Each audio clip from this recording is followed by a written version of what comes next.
how to download Nova extensions. So hello guys and welcome back to today's video. So what you're going to do is you're going to visit Nova's platform. It's going to be Trade on Nova. So it's not showing up right now. But if you type here, as you can see, tradeonnova.io, that is our URL. And you're going to see this pop up over here.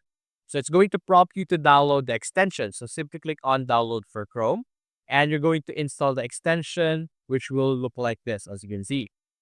Now, to be able to fully activate this, you're going to also connect your Telegram. So after you connect your Telegram and after you're using its features now, simply open your BullX or any platform that you select, click on Nova Click, and it should be disabled at the start. But if you click on Enable, you are now able to utilize our Nova with our BullX over here. So it's very neat. You could also now enable your Nova panel, and you can also see the different Nova options that you have over here.